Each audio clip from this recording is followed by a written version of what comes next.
Chers amis, chers collègues, je remercie essentiellement les organisateurs de ce premier congrès virtuel pour m'avoir invité et à vous parler des guides de coupe sur mesure dans la gonarthrose isolée et des avantages de ceux-ci. Vous n'êtes pas sans savoir que l'arthrose isolée touche essentiellement les patients jeunes et que le traitement conservateur est bien sûr le gold standard. L'ostéotomie est donc ainsi la bien nommée et aidée par l'utilisation des guides de coupe sur mesure. Le succès de l'ostéotomie va résider dans la qualité de l'analyse clinique cardiologique, dans la qualité de la précision de l'imagerie et donc dans l'analyse de déformations que vous allez faire à l'imagerie, dans la planification de ce geste chirurgical qui est inhérente à l'analyse des déformations que vous avez faites et dans la reproductibilité de cette planification, autrement dit dans votre expertise. En gros, est-ce que les PSI représentent-ils un avantage pour le succès des ostéotomies? C'est sur quoi nous essaierons de répondre. Donc, les guides de coupe sur mesure ont bien évidemment des avantages, la précision, la simplification et la facilitation de la chirurgie, la sécurité, la rapidité du geste, une courbe d'apprentissage relativement courte et moins d'irradiation péropératoire. Donc, la précision, autrement dit l'exactitude, c'est-à-dire la capacité, la qualité à atteindre la cible que vous êtes fixée. Alors, la cible est définie par un chirurgien donné pour un patient donné, que ce soit au fémur, au tibia ou aux deux. Et les guides de coupe vont permettre d'atteindre cette cible fixée et permettre la reproductibilité de cette précision. Simplification et facilitation de cette chirurgie, c'est évident. Alors, l'ostéotomie, surtout fémorale, est relativement peu pratiquée encore et finalement, elle a la réputation de faire peur, ne serait-ce que par la nécessité du respect de la charnière, de la modification d'un seul plan. En ce sens, les guides de coupe permettent la simplification et la facilitation de cette chirurgie avec une reproductibilité du geste également, comme il permettait la reproductibilité d'aller atteindre la cible fixée. Sécurité du geste chirurgical, c'est évident, avec respect et protection de la charnière. Un seul plan est corrigé sous réserve que vous ayez décidé qu'il n'y en ait qu'un. Et là aussi, reproductibilité de la chirurgie et de la précision et donc de l'exactitude. Rapidité du geste chirurgical, c'est consensuel pour toutes les séries, que ce soit au niveau du fémur et du tibia.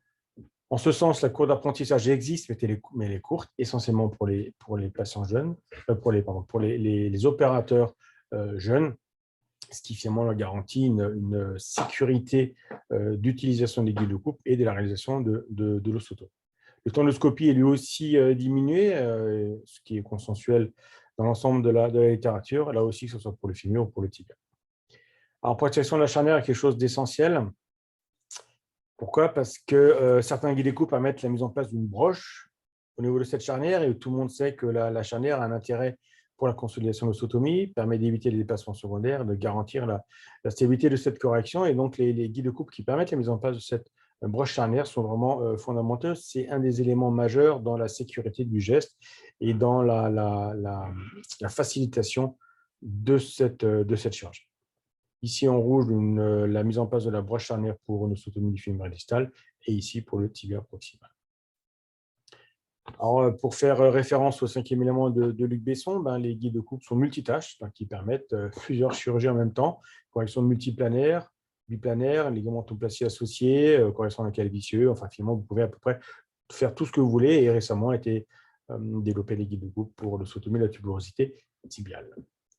Exemple ici d'une correction frontale et sagittale pour un patient avec une rupture itérative du croisé antérieur, donc le ligamentoplastie sur un varus important et une pointe importante.